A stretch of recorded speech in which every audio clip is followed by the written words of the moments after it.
of a free market separate from government is an illusion. Government determines the rules of the game, and the question fundamentally is who has most influence in designing those rules. Many people in America today, they've internalized the propaganda that somehow you're paid what you're worth, without understanding that the market itself is a product of decisions made, and what you're paid really is a matter of who has the power to determine what you're paid.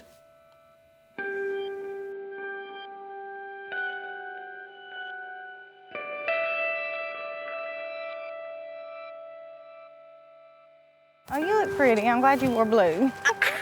And I love yours. I just believe it's time that we have elected officials who are leaders that are able to walk the walk and talk the talk. I don't know any legislator that knows what it's like to be born into generational poverty and be the only person in your family to graduate high school. I'm so glad that we're running together because we're two change makers. So you'll let them know today, make it known in May, so that they'll remember in November. Mm-hmm, that's right. Okay, so what are you running for?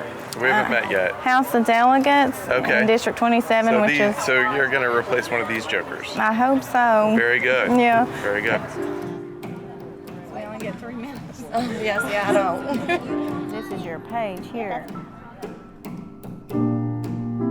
Because of the situations I was born into, I understand the numerous obstacles This is the first official speaker. Uh-oh. Are you first? Y'all making me first? Oh my God. She's devoted her entire life to solving the problems in southern West Virginia that poverty has created for a majority of the people. So if you could all help me in welcoming Ms. Sabrina Shrader.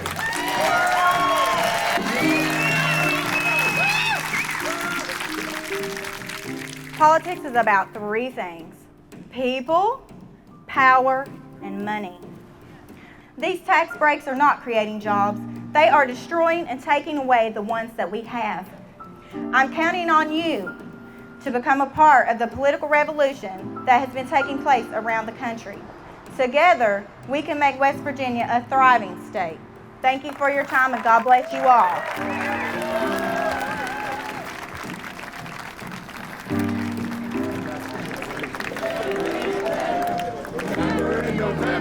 Remember in November. Remember in November. Draw a line from the Occupy movement right through the Fight for 15 and Black Lives Matter and other grassroots movement right to the Bernie Sanders campaign, and what you see is a building of a progressive movement. Now, there's no guarantee it will continue to build further, but I think the momentum is there. People don't want to give up.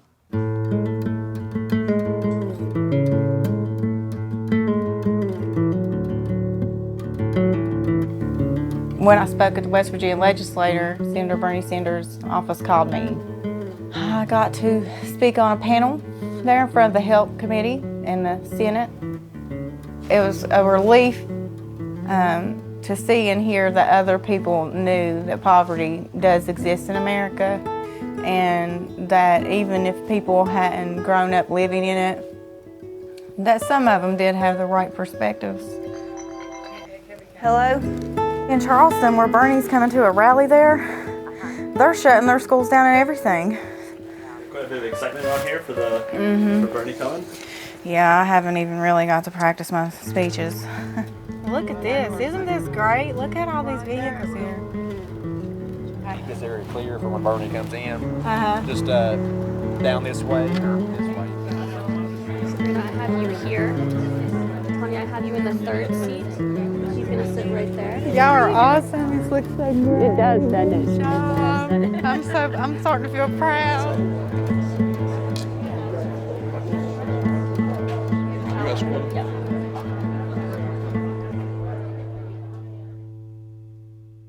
He's going to talk about poverty in America and ask people to chime in on their personal experiences. What can we do? What should communities be doing? What can government do? You know, what's our role? I am really pleased that this event, I know what it's like to not have enough food. and what it's like to stand in line at a food bank. And living in poverty every day creates toxic stress, which causes even more problems, so that we can come together for a community conversation on rural poverty. Now, I would like to welcome and introduce Bernie Sanders.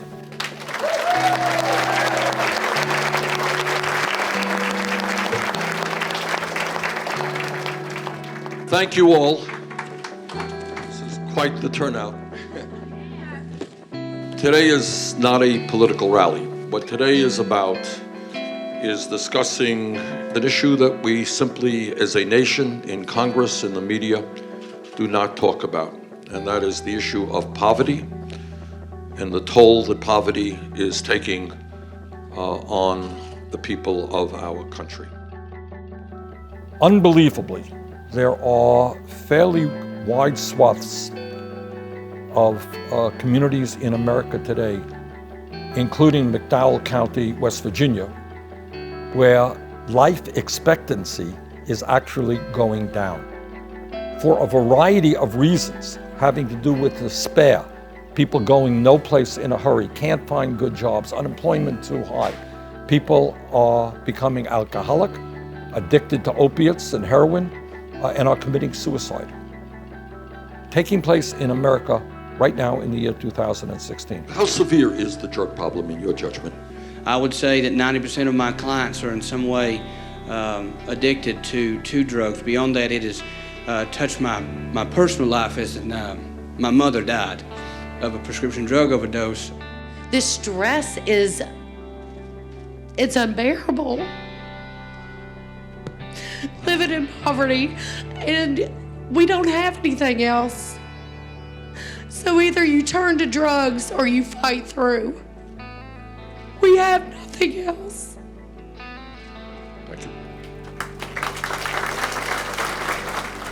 You're not going to get a handle on the drug problem, I think, unless we deal with some economic issues and we deal with the despair and the hopelessness that a lot of people are feeling. I was embarrassed to talk at first because I am Sabrina Shrader's sister. I actually was pretty smart as a teenager. We both made good grades. I was involved in sports. Well, I got on drugs not by a doctor. I ended up getting married to a drug dealer. It ruined my life. We got in some trouble. He caught charges and I took the rap for it. And you know, there was times when I was sitting in jail that I thought that I would just come out and give up, but I didn't. So what is it about how do you get second chances to trying to turn your life around? If I had a job or if I had things that I could do, places you could go, it would be a lot easier. Thank you.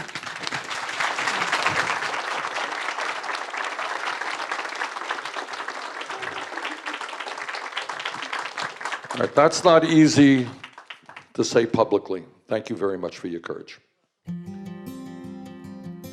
Sabrina is a person who comes out of that environment without much despair, and yet she is keeping her eyes on the prize, looking forward, and I respect her immensely.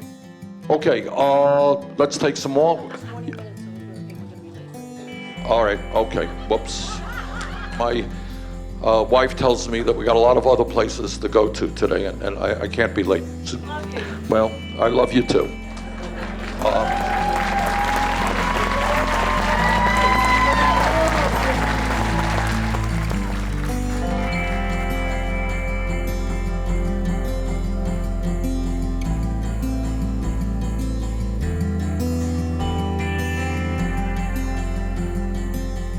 I am so proud of her. She told her truth.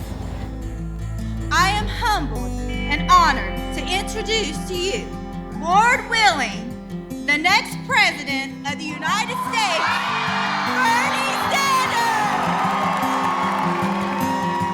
We have got to revitalize American democracy. We have got to bring millions of people into the political process who today are not in the process. I want people to understand that politics is not a dirty word. It is how change takes place in a democratic society.